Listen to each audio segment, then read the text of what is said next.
I turned up at my ex's funeral. People murmured. Then the attorney read the will, and everyone turned it to me. Can you imagine walking into your ex-husband's funeral after a decade of agonizing silence, only for the entire room to fall silent with you, whispering your name like it was a curse? Yeah, that was me. But what happened next? What was revealed in his last will and testament?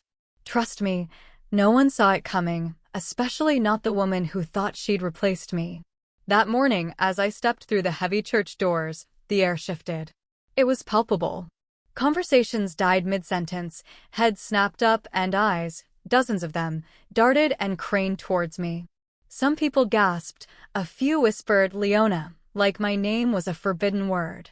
It had been over a decade since most of them had seen me, and now here I was, standing at Martin Devlin's funeral like a storm no one had expected. Martin, the man I'd once called my husband.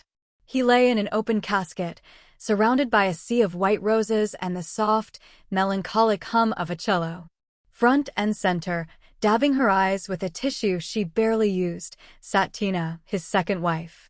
Next to her, my daughters, Jenna and Harper, both beautiful, both avoiding my gaze like I was a ghost. I knew, deep down, that I wasn't welcome. This space, this life, had long stopped being mine. But I wasn't there for them. I certainly wasn't there to make a scene. I came because, despite every cruel thing he had done, every whisper he'd tried to silence, Martin had once been my entire world. And a part of me, maybe the strongest part, needed to see this through. Needed to mark the end. As I walked slowly down the side aisle, I could feel the heat of their judgment. People leaned into one another, muttering fragments I caught in the hushed air. Is that her? After all these years, why would she even come? I didn't flinch. Not outwardly. I kept my head high, my back straight, and chose a pew near the very back, quietly folding my coat beside me. It felt like I was sitting on trial, but I wasn't ashamed. They didn't know the whole story. Most never did. The minister spoke, voices broke into sobs, and memories I had long buried came rushing back. Our first Christmas. The little house we'd built in Charleston. The girls learning to ride bikes in the driveway, their tiny helmets gleaming in the sun. And then, the silence. That thick, suffocating silence that had crept into our last years together. Just when I thought the whispers might finally die down, the lawyer stood at the podium. A tall, imposing man in a charcoal suit, briefcase in hand, his voice calm but undeniably clear. I've been asked to read a section of Martin Devlin's last will and testament, he announced. There was a pause. A pause long enough to tense every single shoulder in the room. He flipped open a folder, cleared his throat, and read, loud enough for all to hear, to Leona Markham. In that instant, every head turned in unison. Every single pair of eyes, including my daughters, locked onto me. No one spoke. No one blinked. And in that frozen, breathless moment, I realized the real story was only just beginning.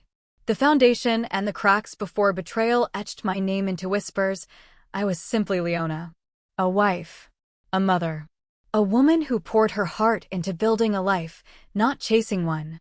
Martin and I were married for 25 years, and for most of them, I truly believed we had something steady, something sacred. We met in our late 20s. I was an art student, paint on my hands, wild dreams in my pockets. He was a freshly minted business graduate, brimming with ambition, his world all sharp corners and hard decisions. Mine was messy, vibrant, full of color. We balanced each other, or so I thought. We married in a modest ceremony on a sweet spring afternoon in Charleston. The church was small, the cake store-bought, but we laughed like kids building castles out of sand. We rented a 2-bedroom apartment above a bookstore, and I painted while Martin built his financial consulting business from our kitchen table. We lived on ramen noodles and big dreams, always promising each other that one day, things would be easier. And eventually, they were. Martin's business took off. Clients came.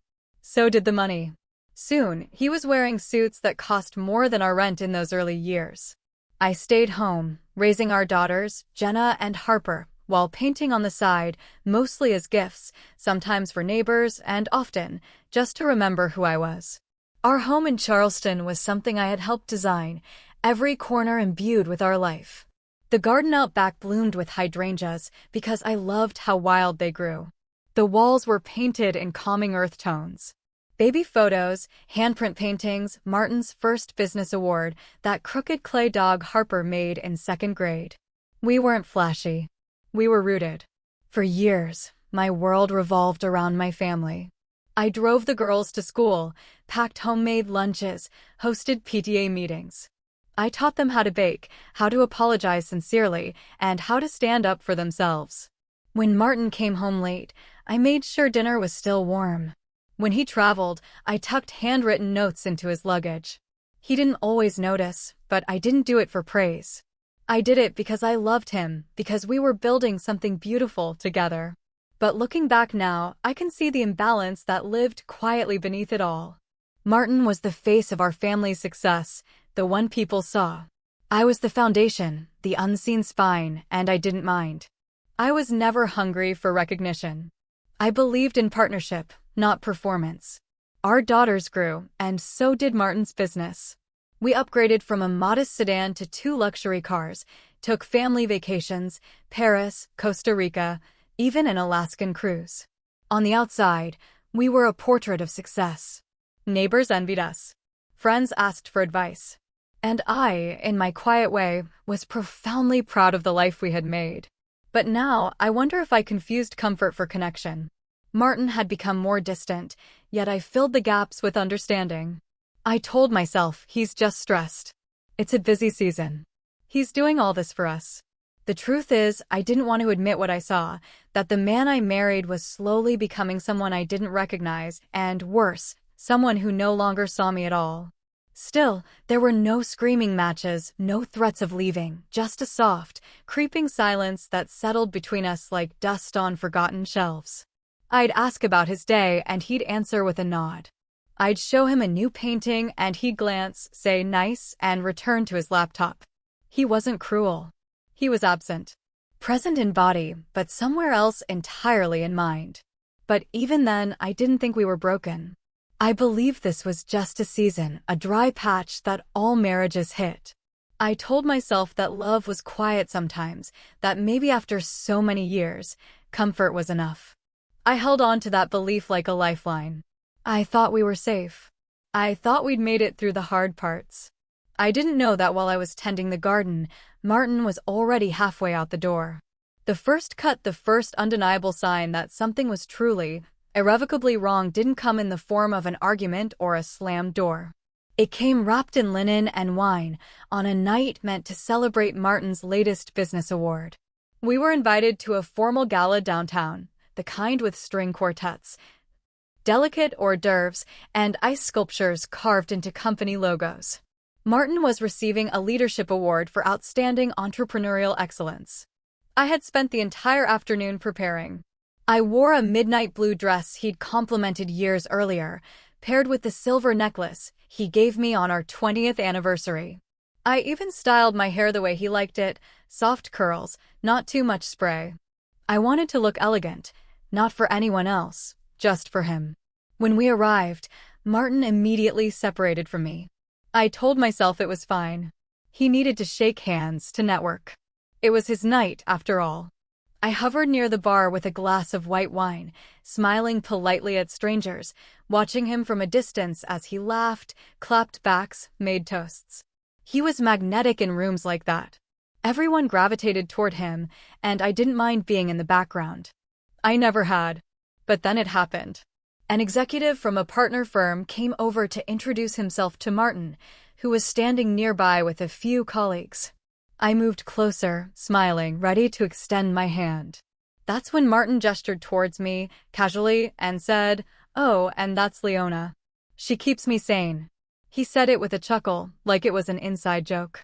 The group laughed. I laughed too, though I didn't feel it. My hand, mid-gesture, floated awkwardly for a second before returning to my side. She keeps me sane. Not my wife. Not the woman who supported me from day one. Not even my better half. Just someone who kept him from going crazy. Like a therapist.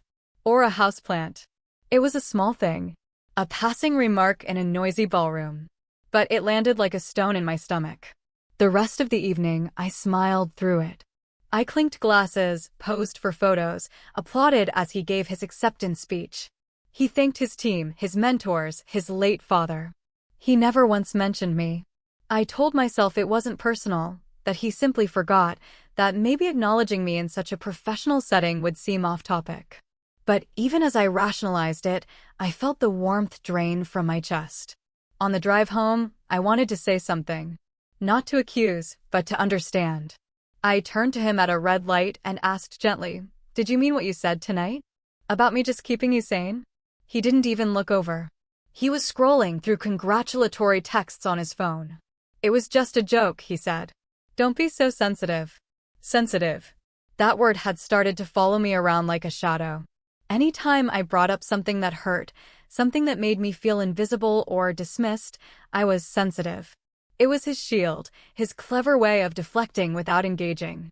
And every single time he used it, I shrank a little smaller inside myself. The days after the gala were quiet. He returned to work. I returned to the rhythm of home, laundry, groceries, tidying up. But something had fundamentally shifted. I stopped waiting at the window when he worked late. I stopped cooking elaborate dinners. I stopped asking about his day. Instead, I started noticing. Not big, obvious things, but little ones. His cologne changed. He started dressing sharper, even for casual errands. His phone never left his side. He laughed more with clients on calls than he did with me at the dinner table. Still, I didn't accuse him of anything. I didn't want to be the paranoid wife. I just told myself it was a phase, a busy season, a dry patch. We'd been through worse. But I couldn't forget that night. That small moment, that offhand comment that told me, no, warned me, that I was no longer at the center of his world. I just didn't realize yet that I'd already been replaced. The erasure after that gala night, it was like something shifted in the very walls of our home. Not visibly, not violently, but slowly, like a house settling wrong on its foundation. From the outside, we were the same. We still had our routines. We still shared a bed. We still had dinner together most nights. But underneath, something essential had gone silent. Martin started coming home later. Sometimes he didn't come home at all, claiming client dinners, late meetings, or overnight business trips that popped up with no warning. I stopped asking for details. Each time I did, he'd sigh and say, "It's work, Leona. You know how it is." But I didn't. I used to know his work. I used to help him with early drafts of presentations, sit in the back row during his speeches, even iron his shirts before he pitched to investors. Now, I wasn't part of that world. I wasn't invited. He no longer needed me in the spaces he once built with me. One evening, I made his favorite lemon herb chicken with roasted carrots and garlic mashed potatoes. I lit candles. I even opened a bottle of his preferred red wine. It was our 30th anniversary. He didn't come home. No call, no text, nothing. I waited until midnight. The food went cold. The candles burned low. I blew them out one by one, sat at the edge of our bed in my best dress, and stared at the door like a fool. The next morning, he walked in at 7 a.m., wearing the same clothes he'd left in the day before. No apology, just a casual, "Didn't you see my message?" I had to crash at the hotel. Last-minute dinner ran long. There was no message. I wanted to scream. Instead, I nodded, walked into the kitchen, and poured his coffee the way he liked it. No sugar, a splash of cream. That's what it became. Quiet surrender. Not because I was weak, but because I was tired. Tired of chasing scraps of affection. Tired of explaining my hurt only to be met with eye rolls or indifference. Every time I tried to express myself, he made me feel like I was unstable. A woman unraveling over nothing. He began making little digs in front of the girls. At dinner one night, Harper mentioned wanting to take a gap year before college, and I encouraged her to explore what made her happy. Martin laughed. "You see what happens when kids spend too much time with their mother and not enough with structure." Jenna chuckled. Harper looked uncomfortable. I stayed quiet. I was losing them too. The girls, once my shadow and my joy, had grown closer to Martin. Maybe because he had become the fun parent, the one who took them on ski trips and bought them the latest phones. I was the one reminding them to eat vegetables and finish homework. They didn't see how distant he was with me. They didn't hear how he shut me down when no one else was around. To them, I was just moody, overly emotional, always tired. He started spending weekends out of town for business, and when he was home, he was glued to his phone. I tried to talk to him, and he'd reply without looking up. My words bounced off him like dull noise. It wasn't just the big moments he missed. It was the 1,000 tiny ones. The way he no longer touched me in passing. The way he stopped saying goodnight. The way he forgot I had started teaching art classes at the community center. He didn't ask how they were going. He didn't ask anything about me at all. Sometimes I would sit on the edge of the bathtub and cry silently into a towel so no one would hear. Not because he yelled. He never raised his voice. It was worse than that. He erased me. Slowly, expertly, until I began to question whether I was ever really seen to begin with. I'd stare at my reflection and wonder, when did I stop being his person? When did I stop being a person at all? And still I stayed. Because I believed in vows. Because I believed in seasons. Because I told myself that if I just tried harder, he'd come back. But love isn't something you can carry alone. And I was already carrying everything. The breaking point had happened on a Sunday afternoon. The kind of day that should have felt sacred, or at the very least ordinary. We were hosting a small backyard brunch for Jenna's engagement. Nothing extravagant, just close friends, a few family members, finger foods, and champagne flutes clinking under the soft jazz music playing from the patio speaker. I had spent the entire week preparing, polishing silver, setting the outdoor table with meticulous care, arranging fresh flowers from the market. It was the kind of thing I used to love, not because I enjoyed being the hostess, but because it made people feel seen, celebrated. I believed that joy was in the details. Martin hadn't offered to help, but I didn't ask. By then, I had stopped expecting him to notice the labor it took to make something beautiful. He showed up that morning in khakis and a navy button-down, freshly shaved, smiling like he hadn't missed every other dinner that month. Jenna hugged him tightly, glowing with excitement, and I caught a glimpse of the father she always adored. Harper arrived shortly after, quieter, always watching. I busied myself in the kitchen, carrying out fruit platters and mini quiches. I laughed when prompted, mingled as expected, and avoided hovering too close to Martin. We had perfected the art of coexisting without connection. But what I wasn't prepared for was what came next, and how effortlessly it would slice through what little dignity I had left. Toward the end of the afternoon, someone tapped a glass to give a toast. It was Daniel, Jenna's fiancé, a sweet, nervous young man who adored her. He said a few kind words about family and love, and then turned to Martin and me. And of course, thank you to Mr. and Mrs. Devlin for hosting this. You two are such an inspiring couple. Everyone clapped. I smiled, even though I felt that all-too-familiar knot tighten in my stomach. Martin raised his glass and chuckled. Well, if Jenna turns out half as smart as her mother, and hopefully twice as sane, I'll consider that a win. There was laughter. Not uproarious, but just enough to sting. A few chuckles. And an awkward giggle from Tina. Yes, that Tina. His friend from work, who had been invited as a guest of a guest. She stood behind him, holding a mimosa, wearing the same shade of lipstick I used to wear. I froze. It wasn't the words that hurt the most. It was the ease with which he said them. The practiced sarcasm, the performance of it all. I was just another character in his story, the uptight wife, the overly sensitive homemaker who should be grateful just to be acknowledged. I caught Harper's eye. She looked away. And then I did something I didn't expect of myself. I excused myself from the table and walked back into the house. Not dramatically. Not with tears or accusations. But quietly, methodically. I went upstairs, sat on the edge of our bed, and stared at my reflection in the vanity mirror. My lipstick had faded. A wisp of hair had come undone. I looked tired, older than I remembered. Downstairs, they laughed without me. The music played on. I didn't cry. Instead, I felt something shift deep inside. Not rage, not sorrow. Something colder, clearer. Like the sudden snap of a branch in winter. Later that evening, after the guests had gone and Martin was watching TV in the living room with a glass of scotch, I asked him calmly, "Why did you say that today? In front of everyone?" He barely looked up. "It was a joke, Leona. You need to stop taking everything so personally." That phrase again. So personally. I nodded. That night, I slept in the guest room. I told him I had a headache. He didn't ask questions. Didn't come to check on me. He was already gone, just not officially. What I didn't realize then was that this moment, this small act of public cruelty dressed in laughter, would be the turning point. The line I couldn't unsee, the joke they all laughed at but I couldn't forget. It was the moment I realized the man I had built a life with no longer respected me and hadn't for a long, long time. It didn't end with a fight. It ended with silence.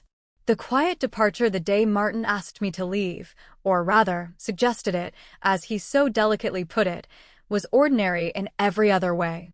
The sky was clear. The coffee had brewed on time. The dog next door barked like always. I was folding laundry, humming to myself, when he came into the room and said it as casually as one might mention running out of milk. "I think it would be better for both of us if we had some space." I froze, holding one of his freshly pressed shirts in my hands. My heart didn't break in that moment, not because it wasn't painful, but because something in me had already prepared for it. Like I'd spent the last year subconsciously bracing for impact. Still, hearing the words spoken aloud was like swallowing glass. "Space," I repeated, my voice barely a whisper. "You want me to move out?" He shrugged. "It doesn't have to be dramatic, Leona. We're clearly in different places. We're not connecting anymore. We've been living separate lives for a while now." Separate lives. He didn't say he loved someone else, though I knew. He didn't say her name, but I could smell her perfume sometimes on his coat, a cheap vanilla musk I would never wear. He didn't offer any regret or even anger, just attachment, cold efficiency, like ending a lease agreement. The girls weren't home. Jenna had recently moved in with Daniel, and Harper was away at college. There was no one to witness the moment my marriage officially dissolved. No audience to plead with. No daughters to explain it to. It was just us in the house we built, surrounded by pieces of a life we both stopped tending to. I nodded slowly. Okay, that was all I said. I didn't argue. I didn't beg. I didn't scream or throw anything. The calmness surprised even me. But after years of being ignored, overlooked, and slowly, expertly erased, I simply didn't have the energy to perform heartbreak for someone who had already stopped seeing me. In the following days, I packed my things carefully. Not because I planned to take much, but because I refused to leave in chaos. I boxed up photo albums, my mother's cookbook, my easel, and paintbrushes. I left behind the wedding album, the crystal vases from our anniversaries, and the expensive cookware I never got to use for family holidays that never came. When I told the girls, their reactions were split. Jenna, ever her father's daughter, seemed unsurprised. "Are you sure this is the best thing, Mom?" she asked. "You always seemed frustrated." Frustrated. As if my grief had been a mood. Harper cried. She said she never saw it coming, that she thought we were just going through a rough patch. I didn't correct her. It wasn't her fault she missed the signs. Her father had always been good at disguising absence as busyness. Within a week, I signed a lease on a modest condo in Savannah. It was nothing like our Charleston home. Smaller, quieter, with outdated carpet and peeling wallpaper in the hallway. But it was mine. And for the first time in decades, the silence that followed me wasn't heavy with disappointment. It was clean, untouched. There were days I lay on the couch and stared at the ceiling, wondering what all those years had meant. If I had wasted my best decades loving someone who never really loved me back. If I'd stayed too long out of duty, or fear, or some desperate hope that the man I married would eventually return. And then there were other days I felt something stirring beneath the grief. Not joy, not yet, but space. Space to breathe, to think, to remember who I had been before my life became an extension of someone else's ambition. I didn't tell many people what happened, not because I was ashamed, but because I didn't want to justify my choices to those who had never bothered to ask about my pain in the first place. Let them think I walked away on a whim. Let them believe I was too sensitive, too cold, too complicated. The truth was simple. I left because staying had become another way of disappearing, and I wasn't ready to vanish. The echo of rock bottom. It's strange how rock bottom doesn't always look like a dramatic fall. Sometimes, it's a quiet place.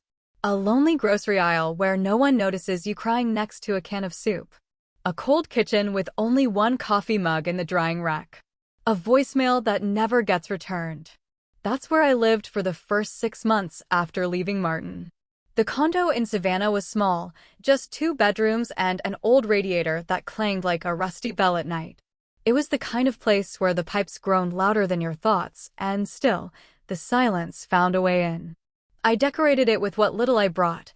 A few framed photos of the girls when they were young, some secondhand furniture, and a small collection of ceramic birds I picked up at a thrift store, just to keep the shelves from looking so empty. But nothing filled the space between my ribs. Waking up was the hardest part. I'd open my eyes and forget for a second that I was alone. I'd reach across the bed to touch the cool, empty sheets where Martin used to be. Even in those final years, when he barely looked at me, the absence still had weight.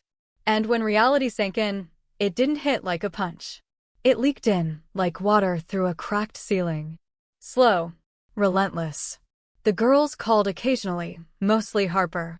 Jenna's calls were brief, hollow check-ins to fulfill an obligation. Just wanted to see how you're settling in, Mom.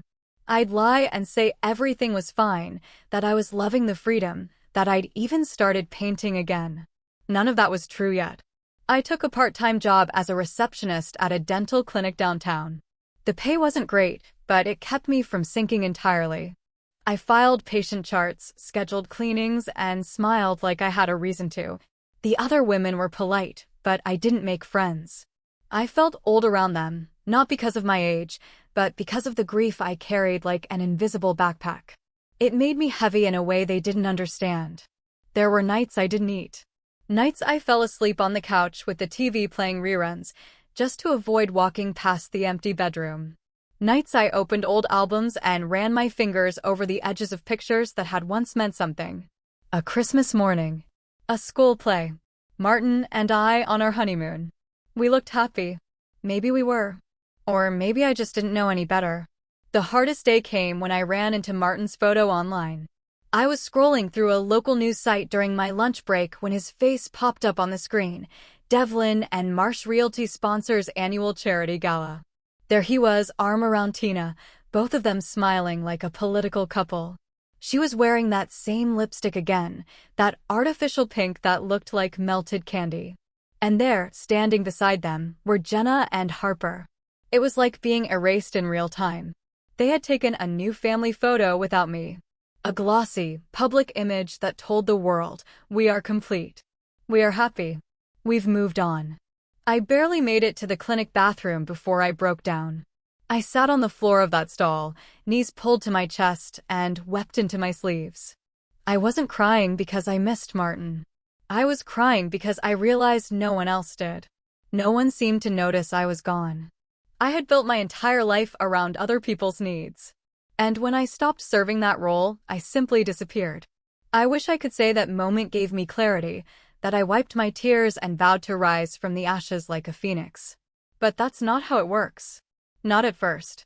Instead, I went home, curled up under a thrifted quilt, and whispered, "You're still here," over and over, as if reminding myself I hadn't died with the marriage. Rock bottom wasn't a bang. It was a long, low echo that made me question if I had ever truly existed outside of what I gave to others. But sometimes, when you're buried that deep, you start to feel the ground under your feet again. And that, I would come to learn, was the beginning of something I hadn't felt in years. Stillness. And in stillness, things begin to grow. A confession from a ghost. It happened on a Tuesday. The kind of day where nothing feels particularly important. The kind of day you expect to forget. I had taken the afternoon off from the dental clinic to sort through some old boxes in the condo storage closet, not because I had plans for them, but because clutter had begun to suffocate me in ways I couldn't explain. I needed to see what I was still carrying, literally and otherwise. The boxes were labeled in faded marker: kitchen, photos, Leona Studio, and one that simply said, Ray. That one stopped me cold. My brother, Raymond, or Ray, had passed away the previous year from a heart attack. He was the only family member who truly checked in on me during the divorce. While everyone else politely looked away, Ray asked real questions, listened without judgment. When Martin left, Ray had shown up with groceries, wine, and a single sentence that still rang in my head: "You were always more than just his wife." I pulled the box down and carried it to the dining table. It was filled mostly with tools, a few flannel shirts, and some sketches of a woodworking project he'd never finished. I reached the bottom and noticed a yellow envelope, slightly bent, with my name written in his familiar handwriting. "Leona, read when you're ready." My heart pounded. I hesitated before opening it, holding it like it might shatter. Inside was a short letter, and beneath it, a folded piece of paper that looked older, creased from multiple openings. I read Ray's note first. "Sis, I found this while cleaning out the house after your divorce. I wasn't sure when to give it to you. You looked so broken then. I didn't want to make it worse, but I also knew this wasn't mine to keep. You deserve the truth. All of it. Ray." Tears pricked my eyes as I unfolded the second sheet. It was a letter from Martin. It wasn't addressed or stamped, never mailed. Maybe it was something he had written and never had the courage to send. The ink had faded slightly, but the words were still sharp. I read it slowly, my eyes trembling over each line. "Leona, if you're reading this, it means I never found the courage to say it out loud. I've done a lot of things I can't take back, but leaving you the way I did is the one thing that keeps me awake at night. I didn't leave because I stopped loving you. I left because I hated the man I had become, and you reminded me of who I used to be. You never asked for anything, and still, I made you carry everything. You gave me a home, 2 beautiful daughters, and a life I didn't deserve. And I repaid you with silence, with absence, with shame. Tina didn't save me. She just didn't know me well enough to see how far I had fallen. You did, and that scared me. I don't expect forgiveness. I just needed you to know that you were never the problem. You were always the best part of my life." I sat in silence, the letter resting on the table like a confession from a ghost. My eyes welled, but I didn't cry right away. I just stared out the window at the gray sky, watching the wind bend the trees. Somewhere deep in my chest, something cracked open. All these years, I thought I had been the invisible one, the disposable one, the woman who got left behind because she wasn't enough. And here he was, finally admitting what I had suspected but never dared to believe. It wasn't me. It had never been me. I held that letter like it was a fragile artifact from another life, because it was. It didn't change the past. It didn't fix the scars. But it gave shape to a truth I could carry forward. A truth that wasn't tainted by gaslighting or mockery or silence. I placed the letter in a small wooden frame and set it on my bookshelf. Not because I wanted to honor Martin, but because I needed a marker. A line in the sand that said, "This is where the story begins to change." Later that night, I picked up a paintbrush for the first time in years. Not to impress anyone. Not to be good at it. Just to feel something move through me that was mine and mine alone. And for the first time in a long time, I felt like I was becoming someone again. Something shifted after I found that letter. Not all at once, mind you. I didn't leap out of bed the next morning with new purpose or suddenly glow with clarity. But piece by piece, I started seeing things differently. The fog that had wrapped itself around my life for so long began to lift. Not in dramatic gusts, but in slow, quiet wisps. I began waking up earlier, not because I had to, but because I wanted to feel the stillness of the morning. I'd open the windows, breathe in the salty savanna air, and just listen to the birds, to the traffic, to myself. The silence that once haunted me now felt like space. Space to grow. To think. To reclaim the parts of me that had been buried beneath years of being his wife, their mother, the quiet one in the background. That framed letter sat on my bookshelf, not as a monument to Martin's regret, but as a reminder that I had not imagined my worth. It was always there. He simply failed to recognize it until it was too late. And now that I had it in writing, now that I had proof that my love hadn't been foolish or wasted, something inside me hardened. Not bitterly, but firmly.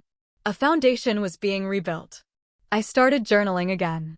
The words came slow at first, clumsy even, but eventually poured out in long, unfiltered streams. I wrote about my childhood, my marriage, my girls, and the little pieces of joy I had once claimed as mine before they were forgotten. It was in those pages that I began to remember myself, not as someone trying to survive, but as someone ready to begin. I stopped coloring my hair. That may sound trivial, but for me, it was liberation. For decades, I'd sat in salons erasing the gray, chasing youth for a man who was now buried in the same suit he wore to court me. I let the silver show, and to my surprise, I liked it. It didn't make me look older. It made me look real, honest, unhidden. On weekends, I returned to the art studio at the community center where I once volunteered. The first day I walked in, the scent of paint and clay nearly brought me to tears. I hadn't realized how much I missed the messiness, the trial and error, the act of creating something that didn't need to be perfect, just mine. I started teaching a small watercolor class for women over 50. Most of them came not to become great artists, but to feel like they mattered, to feel seen. We laughed a lot, cried sometimes, shared stories in between brushstrokes, and in their company, I remembered what it meant to belong. I also started saying no a lot. No to Jenna when she called, asking if I'd come visit, but made it clear Tina would be there too. No to Harper when she tried to play peacekeeper, gently encouraging me to be more civil with their father's memory. No to old friends who only wanted to hear the gossip, not the truth. Boundaries became my armor. Not walls to keep people out, but gates I controlled, who entered, who stayed, and who no longer had access to me. I wasn't angry anymore. I wasn't hurt in the same way either. There was a new feeling blooming beneath my ribs. Something softer, a deeper power. Not the kind that comes from revenge or recognition, but the kind that comes from surviving, from knowing exactly who you are after everything that tried to erase you failed. One morning, I stood in front of my bathroom mirror and said out loud, "You're still here." And for the first time, I believed it. I wasn't defined by what Martin did or didn't give me. I wasn't the woman they pitted, whispered about, or overlooked. I was Leona Markham, 62, silver-haired, paint-stained, unbroken. And I was just getting started. The reckoning after the awakening came stillness. Not the same lonely stillness I'd known in the condo months before, but a new kind, focused, intentional, a stillness with purpose. I didn't tell anyone what I had found in the letter, not my daughters, not even the few friends I had reconnected with from the art center. That letter from Martin was mine, and I didn't want to spend the next chapter of my life interpreting his guilt or giving anyone the chance to minimize it. Instead, I started planning. Not for revenge, not for recognition, but for ownership of my life, of my time, of what I had quietly given up for decades and now felt ready to reclaim. It began with paperwork. I dusted off my old folders, pulled out every legal and financial document I had, and started reviewing them one by one. Bank accounts, insurance policies, joint assets that hadn't fully transferred after the divorce. Things I once avoided because they felt too heavy or too hopeless. This time, I tackled them like a woman with a flashlight in a dark tunnel. I wasn't afraid anymore. I was awake. I reached out to an old friend of Ray's, Dean Holloway, a retired estate lawyer who used to fish with my brother on weekends. Dean remembered me instantly. "Ray always said you had more grit than anyone he knew," he told me, pouring us coffee across his kitchen table. I smiled, remembering how Ray used to call me the strong one, even when I didn't believe him. Dean helped me quietly review what remained of Martin's estate. To my surprise and, frankly, confusion, there were several sealed documents still in legal limbo due to changes Martin had made to his will shortly before his death. Tina had filed to contest them, but certain provisions were protected. Dean explained that Martin had created a trust in my name 6 months before he passed, under a different legal entity. Most people wouldn't have noticed it unless they knew what to look for. "Why would he do that?" I asked. Dean paused. "I think he was trying to do right by you in the only way he knew how." Quietly. And a little too late. It wasn't validation, not really. It didn't erase what he'd done. But it gave me leverage. Not for power over anyone else, but for power over myself, financially, legally, emotionally. I used the funds to settle into a slightly larger apartment, still modest, still mine. I donated half of my old clothes, sold the jewelry Martin had given me, pieces that had grown cold on my skin, and kept only one item, the wedding band I no longer wore. I placed it in a small wooden box along with Ray's letter and Martin's confession, a time capsule of closure. I started taking walks every morning before sunrise. The world felt untouched at that hour, unbothered. It gave me time to think clearly, to plan, to let go, to breathe. It was during those walks that I made quiet decisions, to leave the past where it belonged, to stop trying to repair relationships that only reached out when they needed something, to build something entirely new. I enrolled in a community leadership course, something I'd always wanted to do when the girls were young, but Martin said was a waste of time. The first week, I introduced myself not as a divorcee or a mother or a widow. I simply said, I'm Leona. I teach art. I'm learning how to rebuild. And it felt true. I didn't post anything on social media. I didn't update the girls on every little change. I didn't tell Tina or Martin's former friends or the neighbors from Charleston who still sent me the occasional awkward holiday card. I let the silence do the work. That's the thing no one tells you about healing. Sometimes, the loudest kind of power is the kind that makes no sound at all. No announcements. No warnings. Just slow, deliberate steps in a direction no one saw coming. By the time Martin's estate was fully settled and his will scheduled for final reading, I had made peace with the fact that I didn't need anything from him. And yet, I had the distinct feeling that what came next would turn more heads than anything he ever gave me when he was alive. The unveiling, they didn't notice the shift at first, and that was exactly how I wanted it. From the outside, I was still Leona Markham, the quiet ex-wife who had disappeared after the divorce, the woman whose name hadn't been spoken much in the last few years.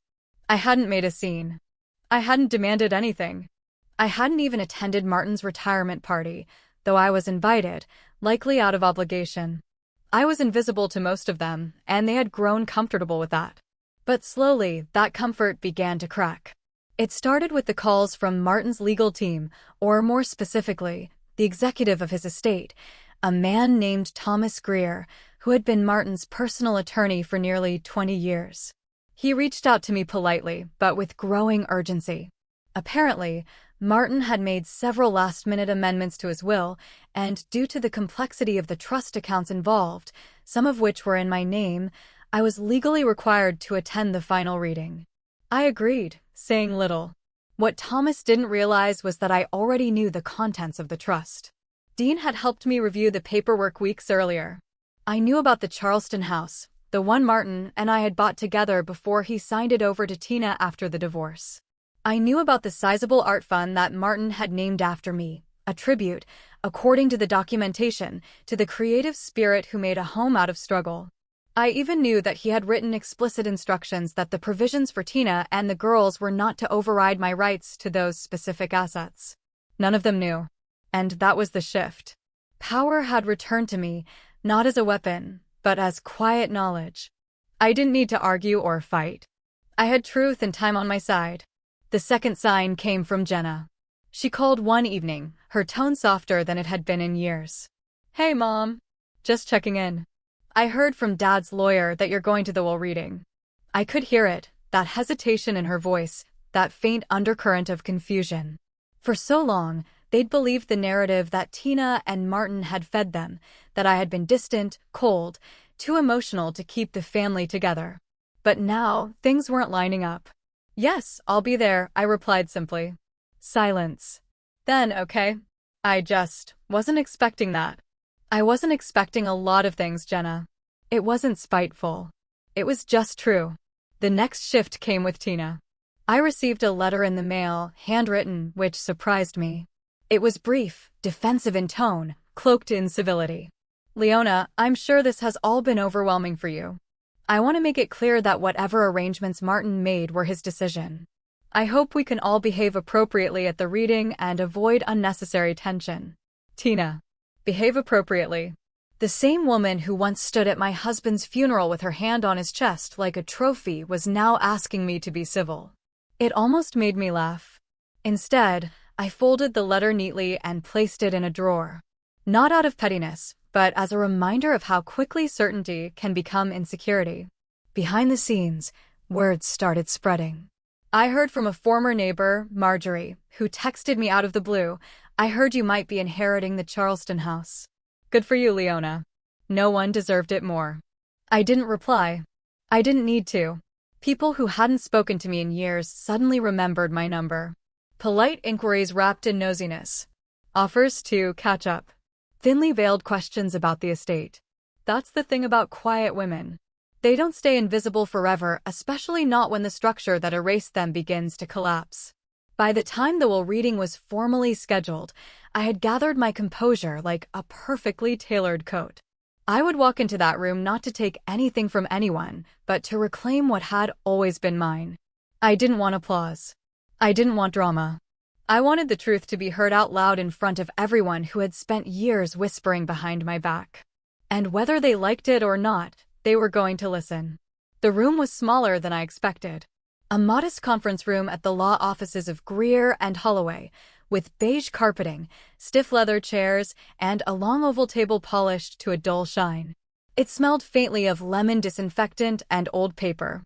There was no drama, no grand, oak-paneled hall, just an air of controlled tension that settled over the room like dust. When I walked in, no one stood. No one greeted me. Tina sat at the head of the table, her lips drawn in a tight line, wearing a black blazer like armor. Jenna was beside her, flipping through her phone, but not really looking at it. And Harper sat off to the side, hands clasped in her lap, eyes darting toward me and then away again. I took a seat across from them without a word, placing my purse gently on the floor. My spine was straight, my hands still. Thomas Greer entered next, carrying a thick folder. "Good afternoon," he said to the room, setting his materials down. "Thank you for coming. As you all know, this is the final reading of Martin Devlin's last will and testament." I watched Tina carefully. Her nails tapped against the table in a steady rhythm, controlled but restless. She hadn't expected me to come. I could tell. Maybe she thought I'd forfeit it all to avoid discomfort, the way I had always swallowed my pain before. But today wasn't for her comfort. Thomas began reading through the standard preamble, legal formalities, statements of sound mind, the revocation of any prior wills. I could feel everyone else shifting in their seats, growing impatient, waiting for the part they came for. Then came the turn. In accordance with the decedent's final amendment dated June 17th, the following assets are to be distributed as outlined. Tina straightened. Jenna stopped fidgeting. To Miss Leona Markham, the Charleston property located at 1826 Wexford Lane, fully deeded with no liens. The estate's remaining mortgage was paid in full by the decedent prior to his passing. Gasps. Audible ones. Jenna blinked. Harper's mouth opened slightly. Tina's face didn't move, but her knuckles turned white. Thomas continued, unwavering. Additionally, to Miss Markham, the Martin Devlin Creative Arts Fund, established to support underrepresented women over the age of 50 in pursuit of artistic careers, is to be managed in her name. This fund, valued at $480,000, is non-transferable and not subject to contest. Tina's voice cracked like ice. There must be a mistake. Thomas didn't even blink. All documents are valid and were notarized. The trust was reviewed by our office and the probate court. Silence swept the room like a tide, pulling everything under. I didn't speak. I didn't need to. But then Thomas pulled out another letter, not from the will, but a personal note. The decedent also left a statement addressed to the room. "With your permission, I'd like to read it." No one objected. He unfolded the paper and read aloud, "If you're hearing this, it means I'm gone. And if Leona is in the room, it means she's stronger than I ever gave her credit for, though I always knew it. To those who may be surprised by what I've done, understand this. I made choices in my life that I regret. I left behind someone who built me, who believed in me long before I believed in myself. Tina, I thank you for being there in my final years. But you came into my story after the foundation had already been laid. Jenna, Harper, your mother gave up more than either of you will ever fully understand. If you're angry today, I ask you to sit with that anger and then look at the woman sitting across from you. She deserves everything I couldn't give her when it mattered. I hope this gives her back some of what I took. Thomas folded the letter and placed it back in the file. The room stayed still. No one moved. Even the air seemed to pause. I looked at my daughters, one teetering on defensiveness, the other overwhelmed by guilt. I didn't gloat. I didn't cry. I simply said, I didn't come for a fight. I came to close a chapter one never got to finish. Tina stood abruptly, gathering her things without a word. She exited quickly, heels clicking down the hall like a retreating army. Jenna stared after her. Harper finally looked at me, really looked at me, and gave the smallest nod. I stood, thanked Thomas quietly, and walked out. The story had finally been told, not by me, but by the man who once tried to silence me. And now there was nothing left to prove. The final, jaw-dropping twist. I thought the final reading of the will would be the end of it. The truth had been spoken. Martin had, in his own last breath, made amends, or at least tried to. I had walked out of that law office with a kind of peace I hadn't felt in decades. But justice has a strange way of lingering, like the echo of a bell long after it's rung. And sometimes, the final blow comes when no one sees it coming, not even you. A week after the reading, I returned to the Charleston house.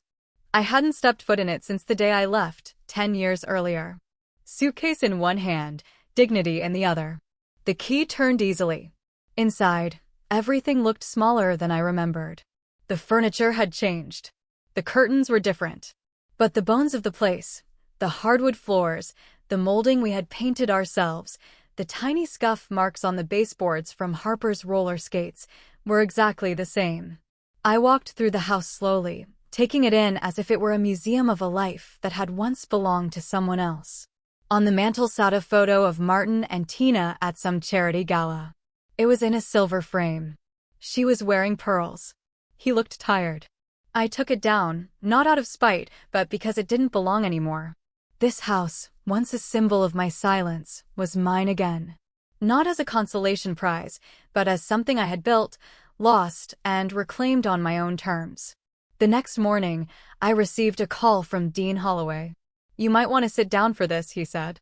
Tina had attempted to file an emergency injunction to block the transfer of the trust fund, claiming emotional duress, undue influence, and that I had manipulated Martin in his final days. It was baseless, desperate, and more importantly, it had failed. The court had dismissed her petition in less than 24 hours, citing clear documentation, multiple notarized confirmations, and statements from Martin's physician declaring him of sound mind at the time of the changes. But that wasn't the twist, Dean continued, his voice dropping slightly. During the review, the court uncovered something else. An account Martin had set up in Jenna and Harper's name, scheduled to release at the time of his death. It's held up now. Frozen. Why?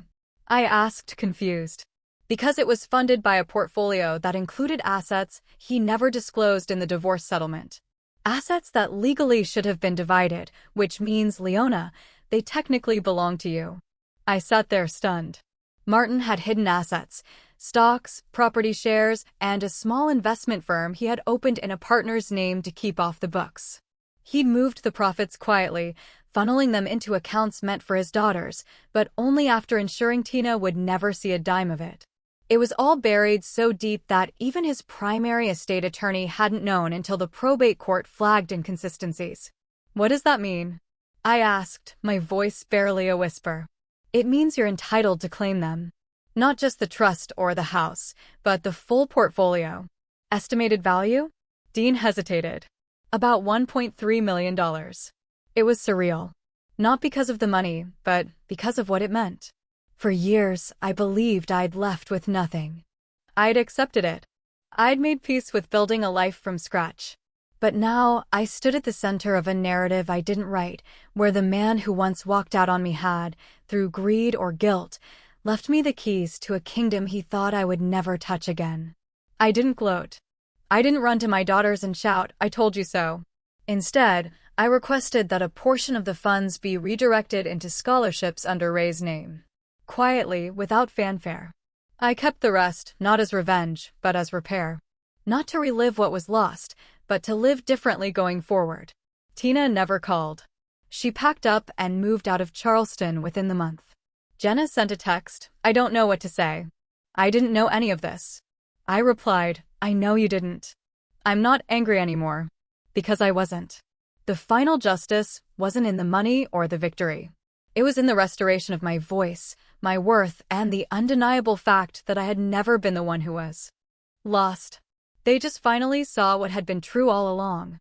Replanting the garden a few weeks after the court ruling, I was back in the Charleston house, barefoot in the garden, pruning what was left of the hydrangeas I had planted nearly 20 years ago. They were stubborn, wilted, but not dead. Much like me, I suppose. With time, water, and attention, even the most forgotten things can bloom again. That's when Harper showed up. I heard her car door close before I saw her. She didn't call first, didn't text, just drove up and parked in the driveway like she used to after school when she still lived here and needed to talk to Mom about something too big to say over the phone. I wiped my hands on my apron and opened the side gate. She was standing there, arms crossed, looking a little lost. "Hey," she said quietly. "Hey," I replied. My voice didn't shake. I didn't rush toward her. I didn't fold her into a hug. I simply waited. "I was hoping we could talk," she said. "I know I should have come sooner." I nodded, motioning toward the porch. "Let's sit." We settled onto the old wicker bench Martin and I once picked out at a flea market. The cushions sagged a little, but it held. Harper looked thinner, more tired than the last time I'd seen her. Her makeup was minimal. She had her father's eyes, but today they didn't hold the same certainty. They looked searching. "I didn't know everything, Mom," she said, her voice cracking just slightly. "Not about the will, or what Dad left you, or the way things really ended."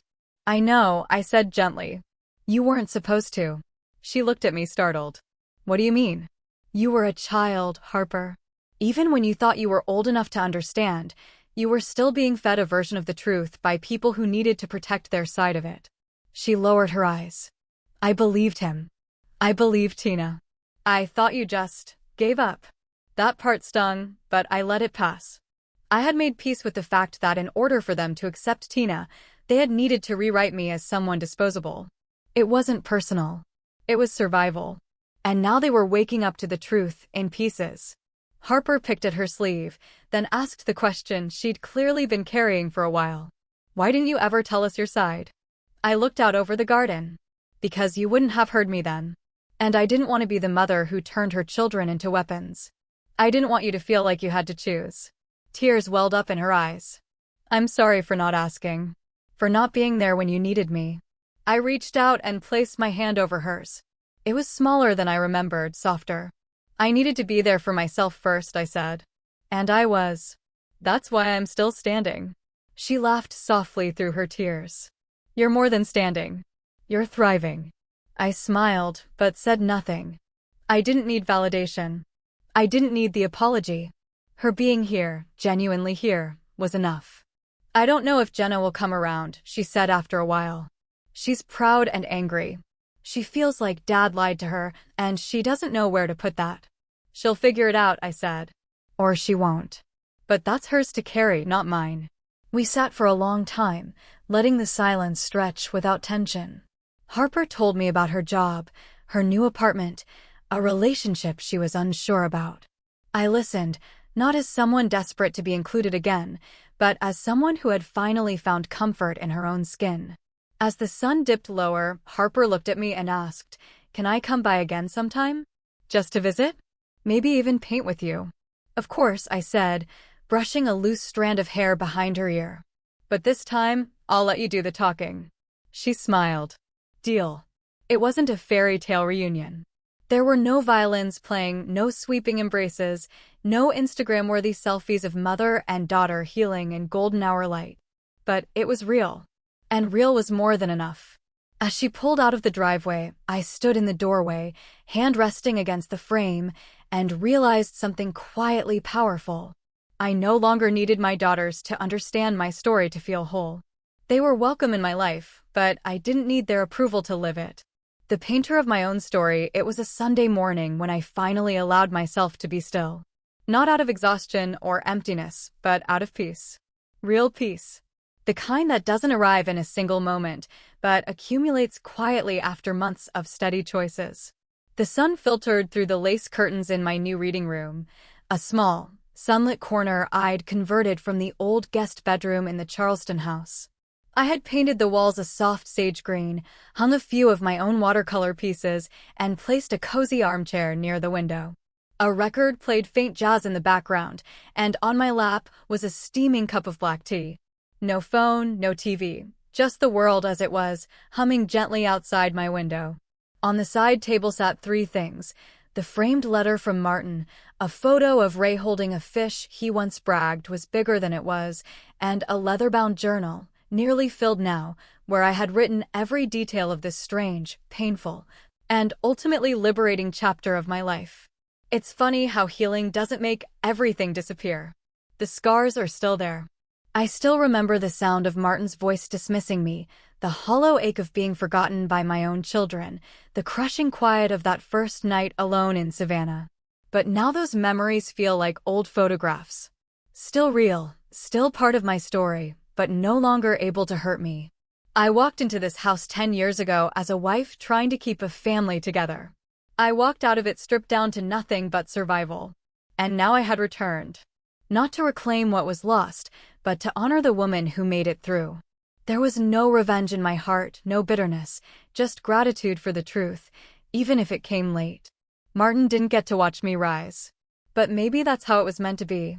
His last gesture wasn't redemption. It was confession. And that confession gave me back the space I'd been denied. I had used a portion of the inheritance to launch the Ray Markham Scholarship for Creative Women 50+. Something that still makes me smile when I think of the look on the first recipient's face. I imagined Ray rolling his eyes, muttering something about all that sentimental crap, even as he beamed with pride. The rest I used to build something quiet and sustainable. A life that wasn't flashy, but full. I taught art 3 times a week at the community center. I held workshops in the Charleston house on weekends. Sometimes 10 women came, sometimes only 2, but each one brought a story. And together, we turned pain into pigment, silence into expression. Jenna hadn't called. I didn't expect her to. Some people need longer to rewrite the stories they were told. Some never do. But that was no longer my burden. Harper visited every other weekend. We painted together. We talked about life. We shared long walks down the same streets where she once rode her bike in pigtails. She never said the words, "I'm sorry" again. And she didn't have to. Her presence was apology enough. One evening after class, I stayed behind in the art studio. The other women had gone home, and the building was bathed in golden light. I stood in front of a large blank canvas, the kind that used to intimidate me, but now it excited me. It was a reminder of what was still possible. I dipped my brush into cerulean blue and began to paint without thinking. Broad strokes. Unapologetic color. No outlines. No fear. It wasn't meant for display. It wasn't meant for anyone's approval. It was for me. The woman who once gave everything and asked for nothing. The woman who was left behind and built a world from what remained. The woman who finally saw herself. As the last of the light faded, I stepped back from the canvas. The painting wasn't finished, but it didn't need to be. Neither was I. And in that moment, surrounded by silence, strength, and the scent of turpentine, I understood the lesson I'd waited a lifetime to learn. You don't need justice to heal. You just need to remember who you are. So, what do you think? Have you ever had a moment when a long-held belief about yourself was completely shattered, only for a new, stronger truth to emerge? Share your thoughts in the comments below. I'd really love to hear them.